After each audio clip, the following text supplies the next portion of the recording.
Dans le cadre du 154 Art Fair, African Contemporary Art, voilà, je suis très honorée parce que déjà, d'une, c'est ma première fois au Maghreb et au Maroc, en l'occurrence. Et puis surtout, très honorée parce que quand même, il y a vraiment beaucoup de chefs aussi maintenant émergents d'origine africaine ou sur le continent qui font vraiment de très belles choses. Et voilà, et je suis très flattée que ce soit moi qui soit invitée pour venir un peu défendre les parfums et les saveurs de l'Afrique, du continent en général. Alors à Rouge, on n'a pas vraiment de spécialité. L'idée, c'est de faire une cuisine, parce que ma deuxième terre, ma terre d'adoption, c'est la Provence et Marseille en particulier. Donc c'est une cuisine, on va dire, du soleil, une cuisine joyeuse, provençale, plus largement méditerranéenne, dans laquelle maintenant on va retrouver un peu des ingrédients du pays qui ont bercé mon enfance et de l'Afrique subsaharienne en général. Donc ça peut être du gombo, ça peut être des graines de néré fermentées, on appelle netetu ou afinti, ça peut être de l'huile de palme artisanale pour lui redonner un peu cette nette de noblesse, parce que dans l'industrie agroalimentaire, c'est de l'huile de palme raffinée. Et donc forcément, ce n'est pas bon pour la santé. Nous, on en utilise de la bonne.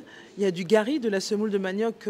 Ici, on va pouvoir déguster aussi pendant cette semaine d'art contemporain au Mandarin oriental, etc., etc. Je suis donc à Marrakech pour 5-6 jours.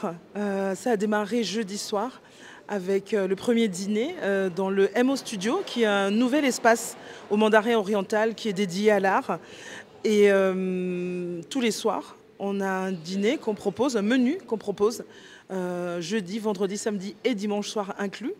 Donc c'est un menu avec des saveurs un peu d'ici, du Maroc, un peu du Bénin, un peu d'autres pays d'Afrique. Donc l'idée, c'était pas de faire vraiment des plats africains. J'ai opté pour des plats de ma création personnelle, mais avec des recettes ou des techniques ou des parfums qui sont communs en fait aux deux pays, ou voire à l'Afrique de l'Ouest et à l'Afrique du Nord.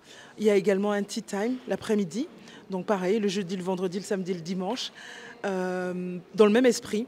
Donc dans le tea time par exemple, on a utilisé un fruit du moment pour une tarte, c'est le kaki, qui est un fruit local, c'est la saison en ce moment.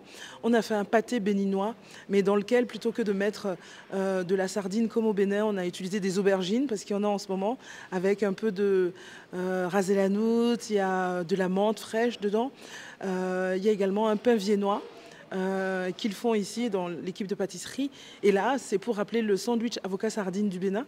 Donc là, il y a vraiment de l'avocat frais avec tomates, oignons et sardines en boîte, comme quand j'étais petite. Voilà, il y a aussi un cookie avec de la bonne pistache d'ici et du chocolat blanc. Donc ça, c'est plutôt recette occidentale, mais c'est pas grave, avec les produits d'ici. On a aussi une madeleine avec donc du miel d'ici et du pollen, voilà. Donc en accompagnement de tout ça, on a aussi 3 petits pots avec de l'huile d'argan, qui est une huile extraordinaire en fait.